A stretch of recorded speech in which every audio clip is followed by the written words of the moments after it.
Et yo Nakama, c'est Alexandre, j'espère que vous allez bien les gars. Ces dernières semaines, vous m'avez proposé beaucoup de sujets pour les vidéos Fairy Tail, vous avez aussi posé pas mal de questions et vous avez été vraiment extrêmement nombreux à me poser la question sur YouTube, sur Instagram ou sur Twitter. Pourquoi les Dragon Slayer ont des Exceeds dans Fairy Tail? Et au début, moi quand j'ai vu la question, je me suis dit mais c'est quand même bizarre que tout le monde se pose cette question parce que c'est techniquement un peu expliqué dans le manga, dans l'anime. Enfin si tu prends un peu de recul et que tu analyses l'ensemble, tu comprends rapidement pourquoi les Exceeds sont présents dans Fairy Tail et surtout pourquoi les Dragon Slayer en ont un. Mais du coup je me suis dit que ça pourrait être un sujet intéressant, du coup je me suis un peu penché sur la question pour répondre à l'ensemble du sujet et surtout permettre à ceux qui se posent la question d'avoir enfin une réponse. D'ailleurs n'hésitez pas les amis à me dire en commentaire d'autres sujets de vidéo, à poser vos questions et aussi à donner vos avis sur chaque vidéo. Déjà faisons un petit récapitulatif pour savoir quel Dragon Slayer est associé à quel Exceed et aussi pour savoir quel Dragon Slayer n'en a pas. Dans la première génération on retrouve le duo Natsu Happy, Wendy et Carla et Gadji les Panthères Lily. Pour la troisième génération, on retrouve Sting avec Lecter et aussi Rogue avec Frosh. Donc la première génération, pour rappel, c'est quand même les Dragon Slayer qui ont grandi avec des dragons, qui ont été élevés par eux et qui du coup ont appris leur magie directement avec eux. Les troisième génération, c'est la même chose, à qui on a rajouté par la suite des Lacrima anti-dragons. Ceux qui ont du coup un groupe de vrais Dragon Slayer qui sont associés à de vrais Exceeds, du coup là on a vraiment des groupes authentiques. Et de l'autre côté on a les Dragon Slayer de deuxième génération qui n'ont jamais été élevés par des dragons et ont appris la magie de Dragon Slayer par rapport aux Lacrima qu'on leur a donné. Du coup ce ne sont pas des Dragon Slayer authentiques et du coup ils n'ont pas d'Exceed comme Cobra et Luxus. Cobra d'un côté qui est accompagné de Kinana son serpent mais aussi sa petite amie et de l'autre côté Luxus qui n'est pas accompagné de petits chiens, de petits chats ou de qui vous voulez, même si l'unité Raijin compte pour des toutous. D'ailleurs si ça vous intéresse je pourrais éventuellement faire une vidéo annexe pourquoi Luxus n'a pas d'Exceed dans Fairy Tail. Mais pour expliquer globalement les amis pourquoi les Dragon Slayer, les vrais Dragon Slayer surtout donc de première génération et troisième génération ont un Exceed, on va expliquer ça les amis simplement parce que c'est un pur hasard du scénario. C'est pas une pure tradition, c'est pas ancré, je veux dire c'était pas vraiment écrit dans leur vie, leur destin que t'allais rencontrer ci et ça,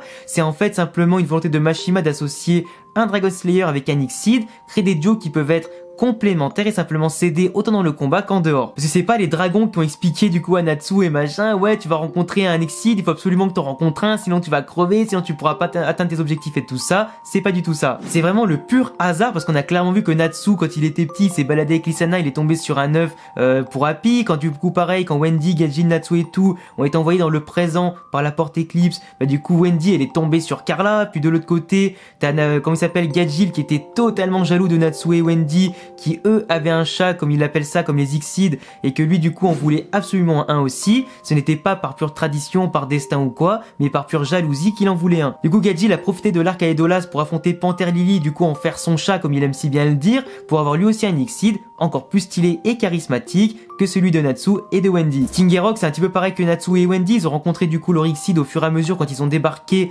dans son monde là du coup dans le présent et qu'ils ont pu simplement petit à petit les rencontrer, les découvrir et faire du coup copain avec eux et les garder avec eux. Du coup leur histoire c'est exactement comme si moi du jour au lendemain je devenais un Dragon Slayer, que j'allais me balader dans les rues de Grenoble et de Lyon et paf je trouve un Exceed. C'est du pur hasard, de la pure chance en fait. Parce que les œufs d'Exceed ont été envoyés du coup sur Earthland où du coup ils ont été échappés par là-bas. De l'autre côté les Dragon Slayer ont atterri dans le présent au même moment. C'est une coïncidence plus qu'autre chose en fait. Même si bien évidemment c'est la magie du scénario de Mashima encore une fois qui voulait associer un être badass avec un être beaucoup plus petit, créer du coup des profils totalement différents avec de l'aide, un support et un combattant. Il y a aussi le fait que les Dragon Slayer ont le mal des transports, que du coup même ceux qui de base n'ont pas le mal des transports finissent par l'avoir parce que du coup en devenant plus puissants, vieillissants et tout ça, ils sont tous sujets au mal des transports, ce qui les rend absolument inutilisables et surtout impuissants sur ces transports là. Et du coup avoir un Exceed qui peut voler à une vitesse hallucinante, qui peut surtout les porter, faire du coup des combats aériens avec eux, ça leur permet simplement de déployer des ailes comme si c'était de vrais dragons, de se battre autant dans les airs que d'aller à une vitesse extrêmement rapide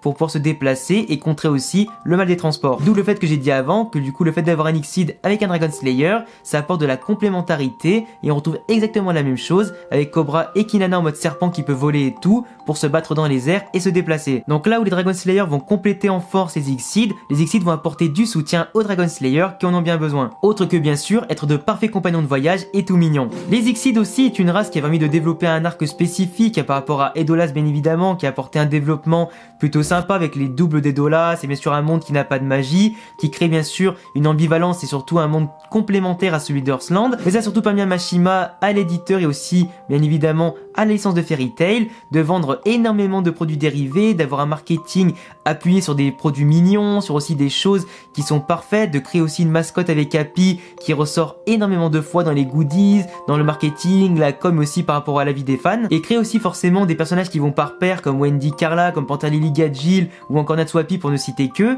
Ça fait vendre aussi des figurines, des peluches et énormément de choses, et on associe automatiquement non pas un personnage à un autre, mais plutôt comme des duos complémentaires qui s'associent parfaitement et qui font vendre autant que plaisir. Puis bon, on est d'accord, comment tu veux pas craquer sur les produits dérivés? On est tous piégés les amis! En tout cas les amis, vous voyez que vraiment la question elle était hyper simple. Franchement la vidéo au début je pensais pas trop la faire, mais je me suis dit que ça pourrait être hyper intéressant pour vous si jamais vous vous posiez la question. C'est clair que du coup tu vois que les Ixides c'est quand même des trucs tout mignons, t'aimerais bien en avoir un aussi, que tu sois Dragon Slayer ou pas du tout. C'est vrai que Luxus en a pas, mais du coup il pourrait très bien en avoir, pourquoi pas, dans Fairy Tail 100 Years Quest. En tout cas il y a encore pas mal de possibilités là-dessus.